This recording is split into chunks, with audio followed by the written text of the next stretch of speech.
Bakri, oh Bakri, Jiwasraya dan terkuaknya kebusukan pemerintah saat era SBY.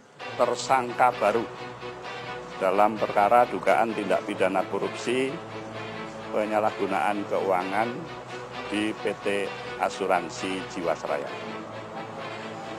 Penetapan tersangka tersebut yang pertama terhadap 13 korporasi atau di dalam peraturan otoritas jasa keuangan disebut manajer investasi.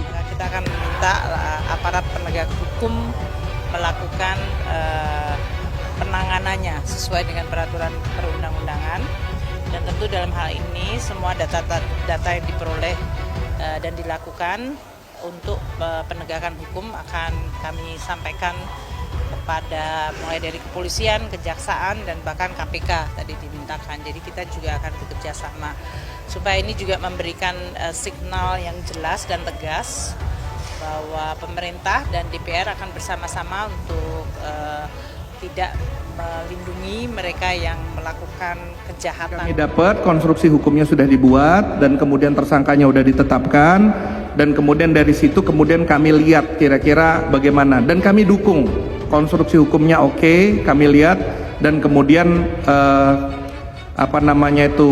perbuatan melawan hukumnya, kalau niat jahatnya kan merupakan wewenang dari aparat penegak hukum. Dari situ kemudian kami rilis perhitungan kerugian negara dan pihak-pihak yang terlibat di dalamnya. Jadi jangan sampai enggak. Jadi kami jadi nggak ada istilah kami melindungi gimana ceritanya melindungi.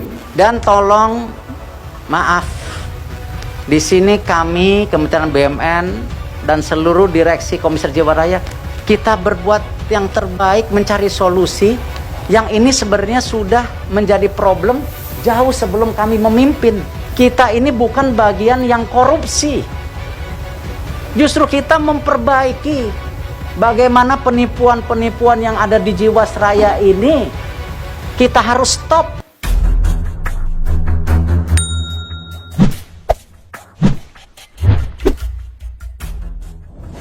Jiwasraya dan keterkaitannya dengan pihak lain, saya bukanlah pemegang polis Jiwasraya, tetapi saya sangat bersimpati dengan para pemegang polis yang saat ini belum mendapatkan kepastian nasib uang mereka. Saya sekali lagi berharap kejaksaan tidak bermain-main dalam mengusut kasus ini. Laporan BPK yang jelas-jelas melindungi Bakri semoga tidak menjadi satu-satunya acuan dari kejaksaan.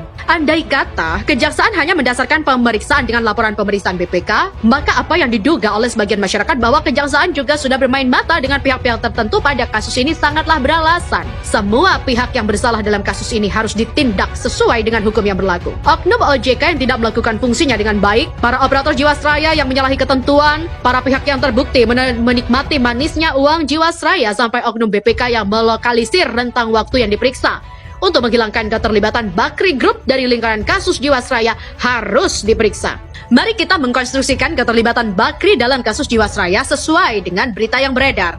Saya juga mendapat tambahan cerita dari seorang mantan eksekutif Bakri yang sangat mengetahui gerak langkah Bakri Group. Pada tahun 2004, Bakri Group melakukan gadai saham atau biasa disebut dengan repo ke Jiwasraya.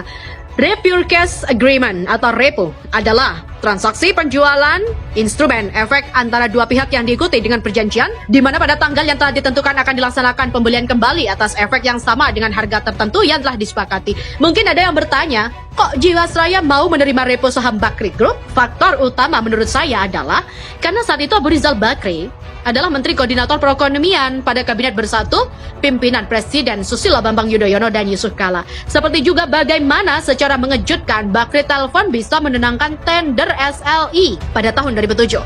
Departemen Komunikasi dan Informatika memilih Bakri Telkom dalam seleksi tender sambungan langsung internasional atau LSI, sehingga menyingkirkan dua pesaing utama Bakri Telkom, PT Excelcomindo Pratama atau XL dan PT Natrindo Telepon Seluler atau NTS. Hal ini menimbulkan pertanyaan, karena Bakri Telkom dianggap belum mampu memenuhi persyaratan menjadi operator SLI dari segi kesiapan infrastruktur. Sepertinya pada masa Presiden SBY, ada kafling-kafling bisnis yang dibagikan kepada para kroninya. JK yang menguasai banyak proyek fisik baik itu listrik maupun infrastruktur, serta juga pengadaan tabung gas 3 kg, serta beberapa lainnya, serta banyak lainnya yang kebagian proyek yang lain termasuk ICAL. Dan kalau apa yang ditulis oleh George Adi Condro, Dalam gurita Cikeas betul, maka kita tahu apa yang dimainkan oleh Cikeas sendiri waktu itu. Atas dasar yang saya sampaikan di atas, maka saya yakin perjanjian Repurchase Agreement antara Jiwasraya dan Bakri pastilah berat sebelah. Direksi Jiwasraya waktu itu pastilah di bawah tekanan, atau mungkin juga momen itu justru digunakan oleh direksi Jiwasraya untuk menjilat kepada sang Menko Perekonomian. Kejaksaan harus bisa memeriksa surat-surat perjanjian repo antara Jiwasraya dan Bakri. Dari informasi yang beredar di media, sampai dengan hari ini, saham-saham yang digadaikan oleh Jiwasraya belum juga ditebus oleh Bakri Group. Artinya, ini juga menambah kewajiban dari Bakri Group selain kerugian Lapindo, yang walaupun sudah ditagih pemerintah tapi belum direspon oleh pihak Bakri. Selain itu, saya juga mendapat informasi beberapa kasus Bakri yang belum selesai, yaitu Bakri sempat terlibat dalam perselisihan dengan Menteri Keuangan Sri Mulyani akibat tunggakan royalti batu bara dan kasus pajak bumi. Pada pertengahan tahun 2008, Menteri Keuangan Sri Mulyani menemukan bukti bahwa telah terjadi tunggakan royalti batu bara sebesar 7 triliun. Beberapa perusahaan yang menunggak yaitu Arutmin dan Kaltim Prima ternyata muncul kontroversi karena perusahaan-perusahaan tersebut sempat menolak untuk membayar karena mengklaim bahwa kantor pajak masih harus mengembalikan pajak pertambahan nilai yang telah mereka bayarkan. Menurut Indonesia Corruption Watch, itu bahkan mencapai 16,482 triliun. Pada tahun 2009, petugas pajak mendapati bahwa akuntan-akuntan PT Bumi Resources Tbk merekayasa pembayaran pajak pada tahun 2007 sebesar 376 miliar. Dan Bakri pada saat itu merupakan salah satu pemegang saham di Bumi. Kasus-kasus inilah yang membuat Sri Mulyani selalu mendesak kewajiban Bakri dan juga pajak dari beberapa konglomerat lain yang akhirnya membuat mereka dengan dimotori oleh Bakri mendesak Presiden SBY untuk melepas Sri Mulyani yang sebetulnya sangat dibutuhkan Indonesia. Akhirnya karena kebetulan Bank Dunia juga membutuhkan seorang direktur, maka Sri Mulyani dilepas dengan menjadi salah satu dari 3 direktur Bank Dunia. Momen ini juga menunjukkan bagaimana lemahnya SBY menghadapi tekanan dari yang berkepentingan. Tunggakan asuransi Jiwasraya pada tahun 2008, muncul kasus tunggakan dana nasabah oleh PT Asuransi Jiwa Bakri atau Bakri Life.